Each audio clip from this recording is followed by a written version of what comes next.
Andrea Brillantes inabutan ng Matmat Suki card. Usap-usapan sa social media ang isang viral TikTok video kung saan makikita ang reaksyon ng kapamilya actress na si Andrea Brillantes matapos abutan ng isang netizen ng Suki card ng isang motel. Habang siya ay lulan ng isang umaandar na float. Ang video na ito ay agad naging usap-usapan at nag-viral dahil sa nakakatuwang pangyayari. Sa video, makikita si Andrea na saksi sa isang hindi inaasahang sitwasyon habang siya ay kasalukuyang nasa isang float na umaandar. Habang naglalakad ang float, lumapit sa kanya ang isang lalaking netizen at iniabot ang isang Suki card, mula sa isang motel. Ang Suki card na ito ay isang uri ng membership card na ginagamit sa ilang mga motel. Kaya't ito ang dahilan ng pagkagulat ni Andrea nang matanggap niya ito. Matapos makita ang Suki card, kitang-kita sa reaksyon ng aktres na hindi niya inaasahan ang ganitong pangyayari. Ngunit sa halip na magalit o maging seryoso, nagbiro si Andrea at tawang-tawa habang ibinabalik ang card sa lalaki. Hindi naman niya pinansin ang insidente at mas pinili pa niyang magpatawa at mag-relax na lang. Nang matutunan ng mga netizens ang buong pangyayari, nagbigay sila ng kanilang mga reaksyon na kadalasan ay pawang mga biro at komento ukol sa hindi inaasahang pangyayaring ito. Ang post na nagbahagi ng TikTok video ay nilagyan pa ng caption na, "The one who gave you the Sogo card hahaha,"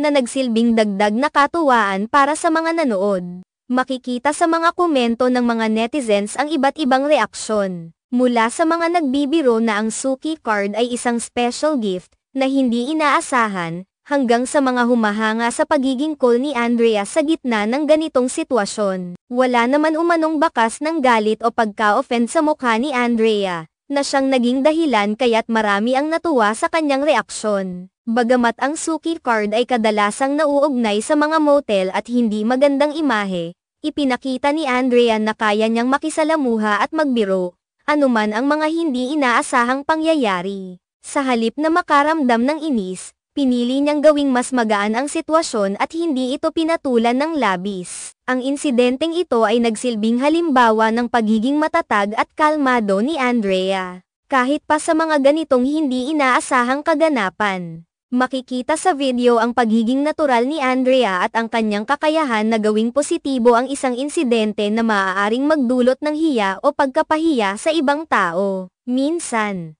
may mga pangyayaring hindi natin kontrolado, ngunit sa pagtanaw natin ng magaan na pananaw, nagiging mas magaan din ang buhay. Dahil sa pagiging viral ng video, marami ang nagbigay ng komento at naghayag ng kanilang opinyon. Maraming netizens ang nagpasalamat kay Andrea sa pagpapakita niya ng maturity at sense of humor. Ayon sa ilang mga komentaryo, ito raw ay isang halimbawa ng pagiging maligaya sa kabila ng mga hindi inaasahang bagay na dumating sa buhay. Bukod pa rito, napansin ng ilang mga tagahanga ng aktres na sa kabila ng mga pampublikong insidente, ang pagiging mahinahon ni Andrea ay nagpapakita ng kanyang tunay na karakter at personalidad.